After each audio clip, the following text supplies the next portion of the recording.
हम यूनिट्स के बारे में जाने थे, जिसमें डायमेंशन तक पहुँचे थे। कुछ डिराइव्ड यूनिट के डायमेंशन जाने थे और कुछ बेस यूनिट के मतलब डायमेंशन जाने थे। अब बात यह रहा कि डायमेंशन निकालना तो सीख लिए, लेकिन अभी इसकी डेफिनेशन क्या होती है हमें पता नहीं है। तो वो अब लिखता हूँ मैं, power raised to a base quantity. जिस किसी भी क्वांटिटी की जब हम डायमेंशन निकालते थे तो उसकी पावर को कुछ देते थे, जैसे मास की कुछ, लेंथ की कुछ, टाइम की कुछ। तो वो जो पावर रेज्ड होते हैं वही होते हैं उस क्वांटिटी के डायमेंशन। तो मैं एग्जांपल लिखा फोर्स का, तो फोर्स के डायमेंशन होते हैं mLT-2। तो यहाँ पे मास की डायमेंशन 1 है, क्योंकि यहाँ पे पावर रेज्ड 1 है। लेंथ की डायमेंशन भी 1 है और टाइम की डायमेंशन भी -2 है। फिर एनर्जी है मास की, this is written for dimension of mass, square bracket में लिख लिए तो शॉर्टकट लिख सकते हैं। लेंथ की 2 और टाइम की डायमेंशन -2, तो ये जान लिए। अब एनी कांस्टेंट नंबर, कोई नंबर हो, काउंटिंग नंबर हो या जो कुछ भी, तो उसके डायमेंशन होते ही नहीं, नो डायमेंशन। जैसे पाई, 10, 20, 100, इन सब के डायमेंशन नहीं होते हैं। ठीक है, ठीक है। तो एप्लीकेशन ऑफ डायमेंशनल एनालिसिस, यानी इसका यूज क्या होता है वो चीज देखना है। तो फर्स्ट में है यूनिट को चेंज करने में, यानी in conversion of unit from one system to another. एक सिस्टम से दूसरे सिस्टम में अगर चेंज करना है यूनिट को, तो डायमेंशन के यूज, डायमेंशनल एनालिसिस का यूज होता है। दूसरा, चेक द रिलेशन। कोई भी फॉर्मूले है तो वो फॉर्मूले सही है या गलत है, इसका चेक करने के लिए भी किया जाता है। कोई भी रिलेशन को चेक करना है कि करेक्ट है या नहीं, तो वो यहाँ पे डायमेंशन से कर सकते हैं। जैसे कि टाइम पीरियड सिंपल पेंडुलम की होते हैं 2π√L/G। तो इसको देखना है कि ये रिलेशन सही है या नहीं। तो T है time period, it means time. 2π constant है, तो कांस्टेंट के कोई डायमेंशन यहाँ पे लिख दिया हूँ नहीं होता है। फिर L length, G gravitational acceleration. अब दोनों LHS एंड RHS दोनों का डायमेंशन निकाल के देखेंगे। डायमेंशन ऑफ LHS सिर्फ टाइम है तो T हो गया। डायमेंशन ऑफ RHS में रूट के अंदर लेंथ है तो capital L।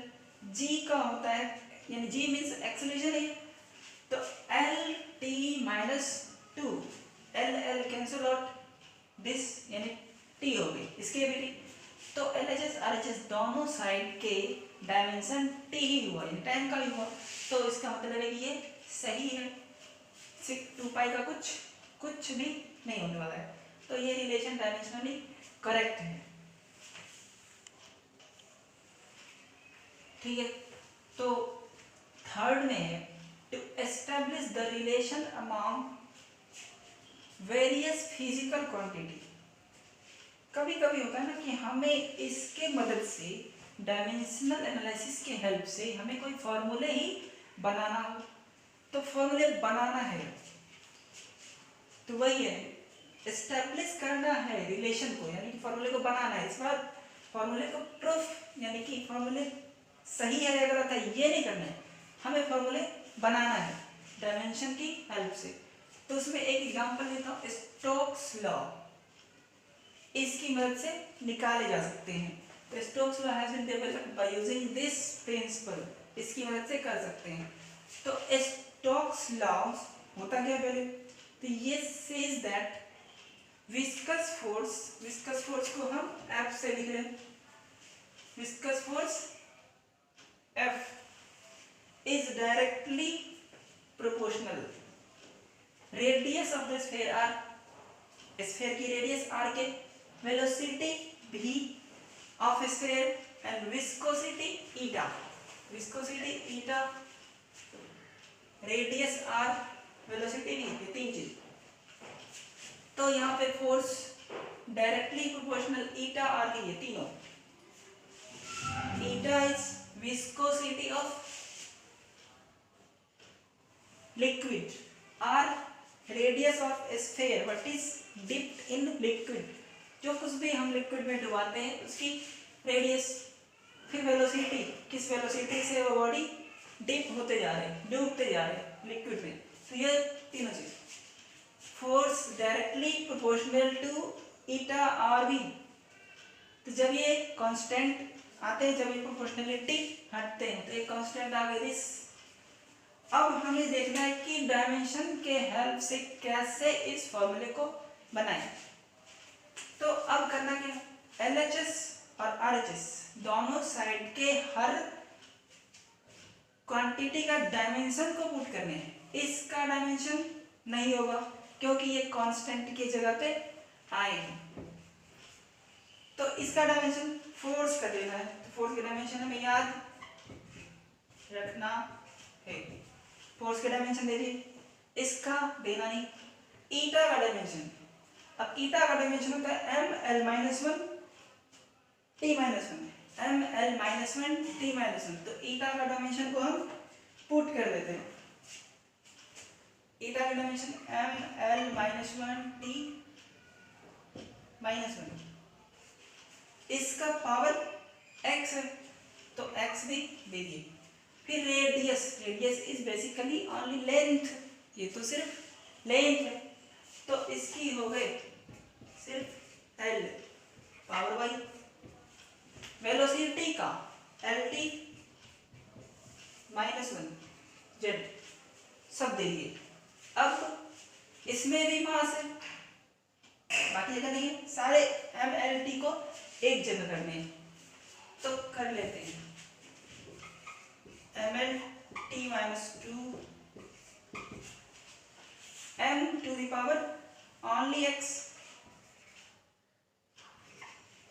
L minus x, y फिर माइनस z, एक जगह कर लें। L minus x, power add होते हैं, बेस सेम हो तो minus x plus y plus z, फिर t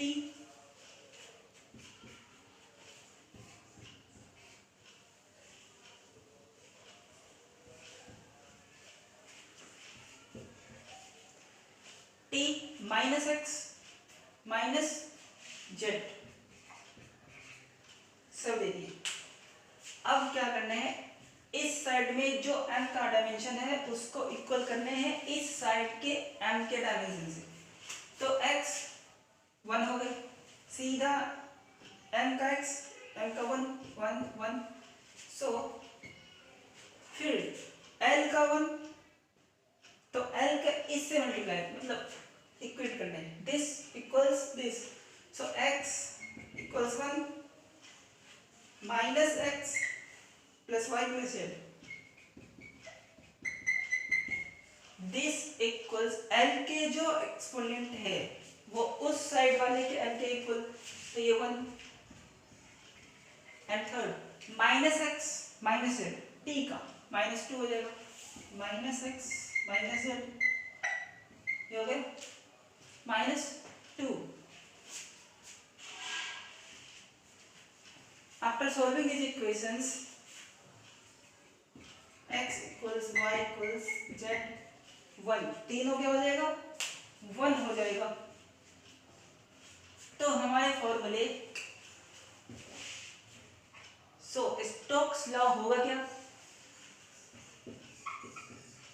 स्टोक्स लॉ, f सब 1 आ गए सामने में, तो f इक्वल्स k ईटा 1 r 1 b 1, सब x y z 1 आ गए, तो k ईटा r b, क्योंकि x y z का वैल्यू हमें 1 पता चला है। यहाँ पे k कांस्टेंट है जिसका वैल्यू हमें देना है 6 पाई। तो यहाँ पे ये 6 पाई, ये कांस्टेंट हम डायमेंशन की हेल्प से नहीं निकाल पाते हैं कि ये के का वैल्यू एग्जैक्टली होना क्या चाहिए, ये डायमेंशन नहीं देता है। तो 6 पाई हो गए eta R D, this is Stokes law जो डायमेंशन से निकाले गए हैं। याद रखना है कि यहाँ पे के 6 पाई होती है, here k इक्वल्स 6 पाई जो डायमेंशन से नहीं निकलते हैं, इनकी लिमिटेशन है। चलो अब देखते हैं principal of homogeneity. Principal of homogeneity ये कहता है कि हम उन्हीं दो फिजिकल क्वांटिटी को ऐड कर सकते हैं जो सेम है, यानी सेम फिजिकल क्वांटिटी ही ऐड या सब्ट्रैक्ट होते हैं। जैसे कि 3 फिजिकल क्वांटिटी हमने यहाँ पे लिया x, y एंड z। तो y एंड z को देख रहा हूँ कि एडेड हो या सब्ट्रैक्टेड हो, कुछ भी हो सकते हैं। तो y और z एडेड या सब्ट्रैक्टेड अगर होता है इसका मतलब वो दोनों ही चीजें एक ही है।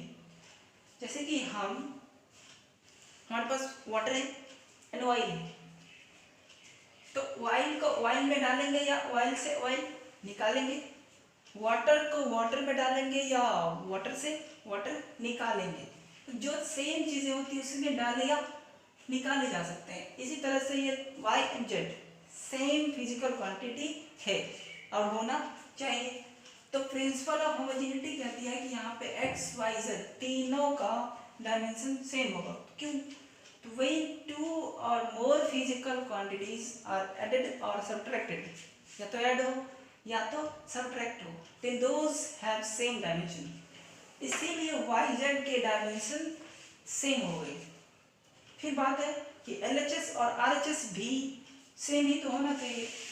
तो LHS RHS should also have same dimension। तो x की भी वही डायमेंशन होनी चाहिए जो y z की है। तो इसीलिए x y z तीनों के डायमेंशन सेम हो गए। तो अब हम एग्जांपल लेते हैं, कोई भी एग्जांपल ले लें जो हमें पता है। First of all v equals u plus at ले लें, velocity, final velocity, initial velocity, acceleration, time. अब इसे चेक करना है इस हिसाब से, ये x ये y ये z, तो तीनों का डायमेंशन सेम होनी चाहिए। अब ये दोनों ऐड है तो दोनों की डायमेंशन सेम होनी चाहिए और LHS RHS की भी डायमेंशन सेम होनी चाहिए। Here from principle of homogeneity all should have same dimension। तो डायमेंशन ऑफ B चेक करते हैं, डायमेंशन ऑफ B क्या होते हैं। B हमें पता है वेलोसिटी है,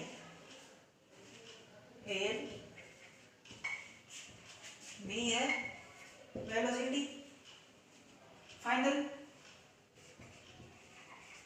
U है इनिशियल,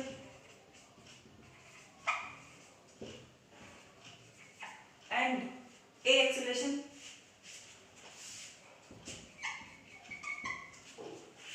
T टाइम। ठीक है, सब कुछ लिख लिए। V वेलोसिटी है तो वेलोसिटी के तो होते हैं LT माइनस 1, तो LT माइनस 1 एक टर्म का आ गया। दूसरा U की वेलोसिटी, U भी वेलोसिटी है, फाइनल हो या इनिशियल नो मेंशन, तो LT माइनस 1 एंड AT का, अब AT का डायमेंशन, AT का dimension, AT bracket it means dimension. तो acceleration is acceleration, T is time, तो A के जगह एक्सीलरेशन का डायमेंशन देना है। तो A का डायमेंशन LT माइनस 2, एक्सीलरेशन है तो LT माइनस 2, T का T तो इंटू T, जैसे हटा ही नहीं एक्सर देना, तो ये हो गई 30 मल्टीप्लाई होके LT माइनस 1। तो देख लो V के भी वही, U के भी वही और AT का भी वही। तो this relation follow principal of homogeneity. अब इस बीच में कोई भी अननोन रहता तो उसका क्या डायमेंशन होना चाहिए था वो आ जाता। तो ठीक है, इसे समझ ले। चलो एक एग्जांपल लिखा है प्रिंसिपल ऑफ होमोजेनिटी से। प्रिंसिपल ऑफ होमोजेनिटी यूज करके यहाँ पे write the dimensions of a and b का डायमेंशन निकालना है, जहां पे इन एक्सप्रेशन में कौन क्या है, तो p power x distance t time, p power x distance t time, बचे कौन a b। तो a और b का डायमेंशन क्या होगा ये निकालना है। अब हमें पता है कि कोई भी रिलेशन हो डायमेंशनली करेक्ट होना है। तो इस साइड में अगर पावर है तो इस पूरे साइड में यानी कि RHS में भी पावर की डायमेंशन होनी चाहिए।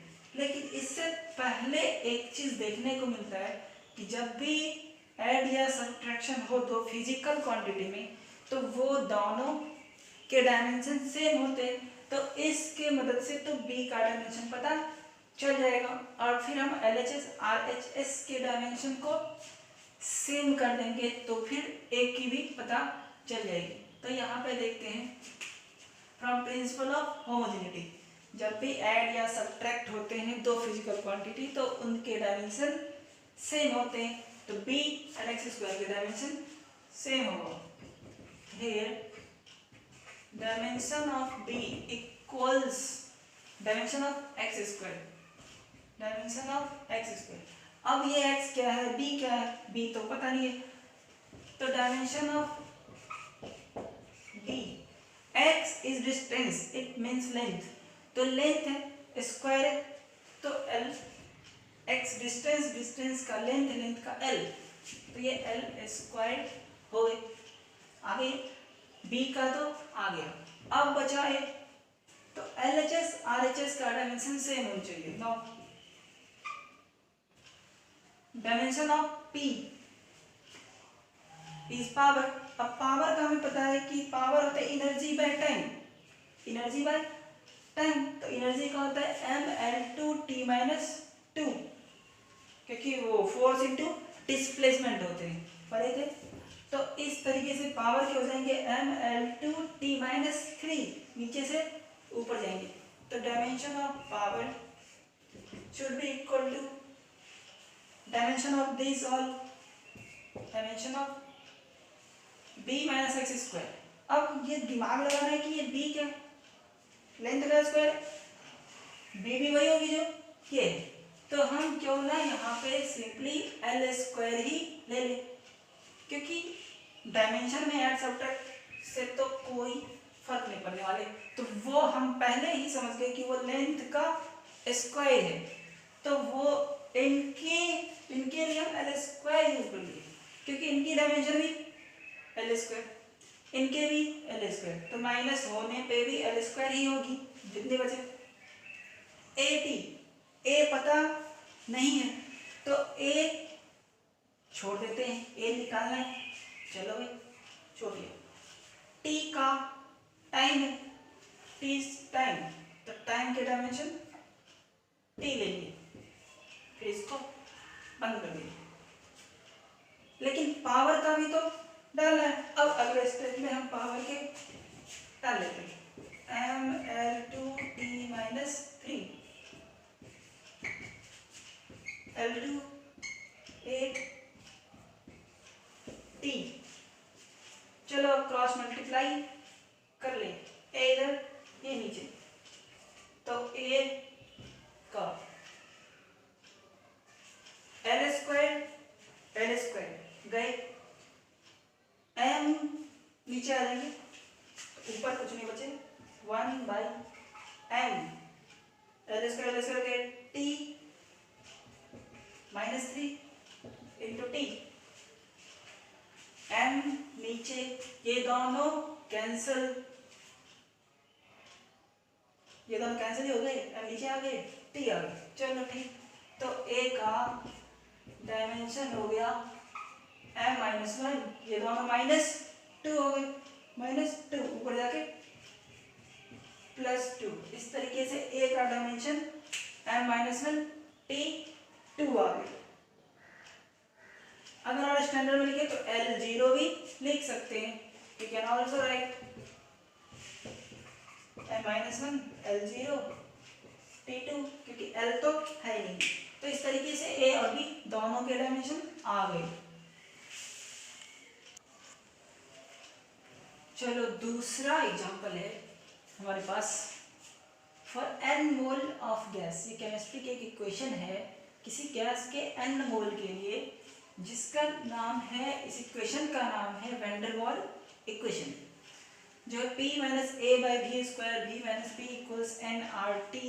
यहाँ पे n है नंबर ऑफ मोल, r है गैस कांस्टेंट।